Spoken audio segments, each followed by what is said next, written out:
আসসালামু আলাইকুম ভিউয়ার্স। বর্তমান সময়ে যারা আপনারা মাছ চাষ করে লাভবান হতে চান, তারা আমাদের এখান থেকে এই বছরের নতুন পাবদা মাছের পোনা ক্রয় করতে পারবেন। তো চাষি ভাইরা, আপনারা কেন পাবদা মাছ চাষ করবেন, পাবদা মাছ চাষে কতটুকু সফলতা আসে?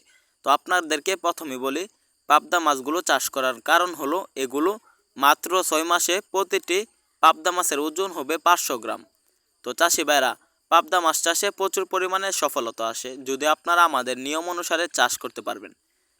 কিভাবে আপনারা আমাদের নিয়ম অনুসারে পাবদা মাছগুলো চাষ করবেন বা পাবদা মাছগুলো চাষের নিয়ম কি? তো প্রথমে আপনাদেরকে বলবো, পাবদা মাছগুলো পুকুরে চাষ করার জন্য ভালোভাবে পুকুর প্রস্তুতি করবেন।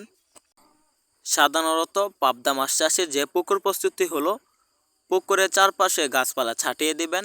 পুকুরের উপরে যদি আগাছা থাকে, এগুলো পানির 3 থেকে 2 ফুট উপরের ময়লা আগাছা সম্পূর্ণ পরিষ্কার করে দিবেন, যাতে পুকুরে পানির সাথে আগাছা না লেগে থাকে। পুকুরে প্যান্থা শ্যাওলা থাকলে পরিষ্কার করে নেবেন, তাহলে মাছ চাষে সফলতা হবে।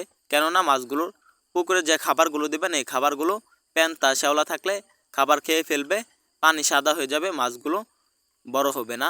আপনারা পাবদা মাছগুলো চাষে প্রচুর পরিমাণে খাবার দিবেন।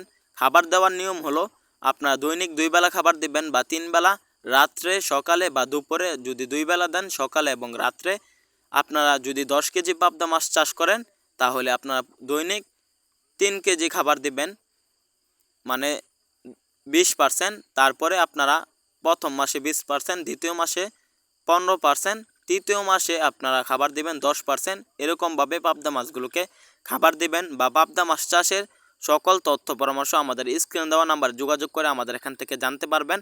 তাছাড়াও আমাদের স্ক্রিনে দেওয়া নাম্বার যোগাযোগ করে মাছ চাষের সকল তথ্যের পাশাপাশি আমাদের এখান থেকে পাইকারি এবং খুচরোয় ফ্রি হোম ডেলিভারিতে মাছের পোনা ক্রয় করতে পারবেন। আপনারা চাইলে আমাদের হ্যাচারি থেকে সরাসরি এসে দেখে শুনে পাবদা মাছের পোনা সহ বিভিন্ন মাছের পোনা ক্রয় করতে পারবেন। ভিডিওটি ভালো লাগলে চ্যানেলটি সাবস্ক্রাইব করুন। ধন্যবাদ।